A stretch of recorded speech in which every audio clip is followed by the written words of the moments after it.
तो आज हो गई हमसे बिरयानी बनाने में बहुत बड़ी गलती या भूल भी हो सकती है कि भूल ही थी, गलती तो नहीं थी, भूल हुई थी वो मुझसे। अस्सलाम वालेकुम, वेलकम टू गज़ल ब्लॉग। कैसे हैं आप सभी लोग? तो कल जैसे आपको पता है कल मेहमान आए थे हमारे घर, हमने नाश्ता भी बनाया था, घर में पकौड़े-वकौड़े बनाए थे, तो मेहमान आ गए थे तो फिर वो रुक गए थे, तो फिर हमने फटाफट से बना ली थी बिरयानी और बिरयानी बनाते में हो गई इतनी बड़ी हमसे भूल, गलती हो गई और रायता-वायता बनाया था, चने वगैरह सब चीज़ बनाई थी हमने। और जब बिरयानी बनाई थी उसमें हम बहुत बड़ी चीज़ भूल गए थे, तो हमने ख़ैर जो भूल गए थे भूल गए, लेकिन हमने उसको बाद में अपनी गलती जो थी वो सुधार ली थी, बिल्कुल सही कर ली थी अपनी गलती। गलती होना कोई गलती नहीं है, लेकिन गलती को सुधारना अच्छी बात है, गलती को सुधारना आना चाहिए, गलती तो होती रहती है सबसे, तो मुझसे भी हो गई थी, भूल गई थी मैं। जब मैंने ना बिरयानी का गोश्त बनाने रखा, मतलब चिकन बनाने रखा मसाले का, तो मैं उसमें आलू डालना बिल्कुल भूल गई कि मुझे इसमें आलू भी ऐड करने हैं। गोश्त मेरा बिल्कुल रेडी हो गया था, चिकन बिल्कुल एकदम बहुत बढ़िया-सा टेस्टी वाला सालत जो था मसाले की बिरयानी जो है आपने देखा होगा हमेशा मैं मसाले वाली ही और दम बिरयानी ही बनाती हूँ। मतलब कोई सी भी मसाले की बनाती हूँ, यखनी पुलाव तो है बहुत ही कम बनाती हूँ मैं, बहुत ही कम। मतलब बहुत कम, ना के बराबर। मुझे सिर्फ़ दम बिरयानी का ही मुझे मुझे खुद अच्छी लगती है और जो गेस्ट आते हैं ना, वो भी मुझसे बस यही कहते हैं कि दम बिरयानी बनाना तो मैं दम बिरयानी ही बनाती हूँ। तो फटाफट मेरे हर हफ़्ते में 2 बार दम बिरयानी बनती ही है।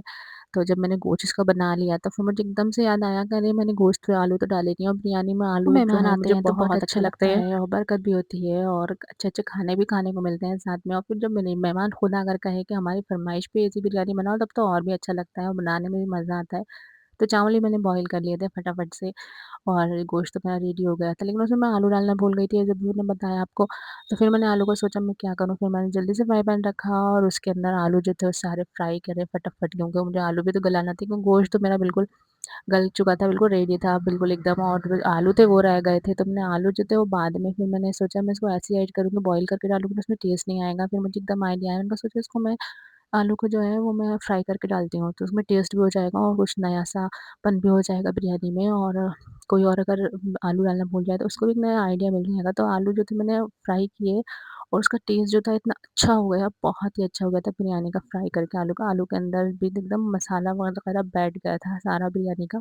तो खाने में तो और भी बहुत सारी चीज़ें बनी थी, लेकिन जो मेन जो होती है वो बिरयानी होती है, सारा फ़ोकस बिरयानी पे होता है, क्योंकि बिरयानी जब इंसान खाने बैठता है ना सबसे पहले सर्व जो की जाती है बिरयानी सर्व की जाती है। और बिरयानी के बाद जब इंसान को अगर बिरयानी अच्छी लगती है तो फिर उसके बाद वो कोई सी भी चीज़ इतने शौक से नहीं खा पाता। तो बनी तो और भी चीज़ें थी, लेकिन जो सारे मेन जो होती है ना वो बिरयानी होती है दावत में। तो बिरयानी इतनी टेस्टी बनती है। तो जो आलू थे फिर वो मैंने इसमें फ्राई करके डाल दिए थे। काम बिगाड़ा था मैंने, लेकिन उसको मैंने काम को अपने सीधा भी कर लिया था, सँभाल भी लिया था, सँभालना भी आ गया था मुझसे। तो बिरयानी मैंने हरी मिर्च थोड़ी कम ही डाली थी, हरा धनिया मैंने ज़्यादा डाला था। क्योंकि कुछ लोग होते हैं मिर्ची कम खाते हैं, कह देते हैं मिर्ची थोड़ी कम डालना। मैं थोड़ा तीखा खाती हूँ, तो जिससे कम खाना होती है वो मुझसे बोल देता है थोड़ी कम डालना। तो आपको कैसा लगा ये व्लॉग? और वीडियो को लाइक कर लेगा, सब्सक्राइब कर लेगा और शेयर करना ना भूलिएगा। और देखिए बिरयानी मेरी एकदम रेडी हो गई थी और please, please, please, please like कर लिएगा वीडियो को और सब्सक्राइब ज़रूर करिएगा। और चलिए देखिए मिलती हूँ आपसे नेक्स्ट व्लॉग में। अभी तो मेहमानों को मुझे देखना है, मेहमानों को भी बिरयानी भी खिलानी है और आपको भी इंशाल्लाह ज़रूर खिलाऊँगी, आप भी बनाइएगा। चलिए मिलती हूँ आपसे नेक्स्ट व्लॉग में, तब तक के लिए अल्लाह हाफ़िज़।